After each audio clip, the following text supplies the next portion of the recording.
അല്ലാഹുവിന്റെ ദീനല്ലാതെ മറ്റൊന്നും ഞാൻ പറഞ്ഞിട്ടില്ല. മുഅ്മിനീങ്ങളെ, അല്ലാഹുവിന്റെ ദീനിന്റെ പേരിൽ പല ആളുകളും എന്നെ ഇറങ്ങി പുറപ്പെട്ടിരിക്കുകയാണ്. അവർ കാര്യങ്ങളെ അറിയില്ല. സിനിമാ പാട്ടും പാടി സിനിമാ കോമഡിയും പറഞ്ഞ് ആളുകൾ അതാ സിനിമ കാണുന്ന ലാഘവത്തോടെ വയതിന്റെ മജ്‌ലിസുകളിൽ വന്നിരുന്നിട്ട് പാട്ടും കേട്ട് അടിപൊളി സിനിമയായിരുന്നു എന്ന് പറയുന്നത് പോലെ അടിപൊളി പ്രസംഗമായിരുന്നു എന്ന് പറഞ്ഞ അഭിപ്രായം കേട്ടെഴുന്നേറ്റ് പോകുന്ന സദസ്സുകൾ അധികരിച്ച കാലമാണ്.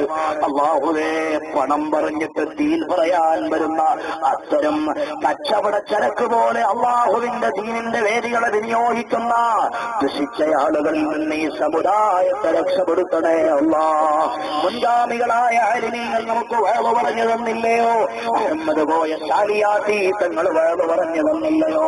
മഹാനായ സംസുന്ദരമ വേള് പറഞ്ഞു തന്നില്ലയോ? എത്ര 50,000 അവിടുന്ന് വാർത്താ ചോദിച്ചത്, എത്ര 50,000 അവിടുന്ന് നിങ്ങളോട് എഗ്രിമെന്റ് ചെയ്തത്, എത്ര തവണയാ അവിടുന്ന് 10,000 മേടിച്ചത്?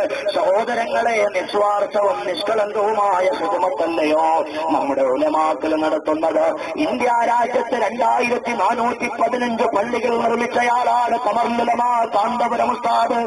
കാന്തപുരം ഉസ്താദ് 2415 പള്ളികൾ ഈ ഇന്ത്യ രാജ്യത്ത് നിർമ്മിച്ചയാളാണ്. സഹോദരങ്ങളെ, എത്ര ആളുകൾ തെറിവിളിച്ചാലും എത്ര ആളുകൾ അധിക്ഷേപിച്ചാലും ഒരു പള്ളിയിൽ നിസ്കരിക്കുന്ന മുഅ്മിനീങ്ങളുടെ പ്രതിഫലം അല്ലാഹു എ.പി. ഉസ്താദിന്റെ അക്കൗണ്ടിൽ കൊടുത്താലും തെറിവിളിക്കുന്ന നമ്മളൊക്കെ നാളെ പാപ്പരസൂട്ടായി പോകും, ആഖിറത്തിൽ പരാജയപ്പെട്ടു പോകും. അല്ലാഹു കാത്തുകാത്ത് രക്ഷിക്കുമാറാകട്ടെ.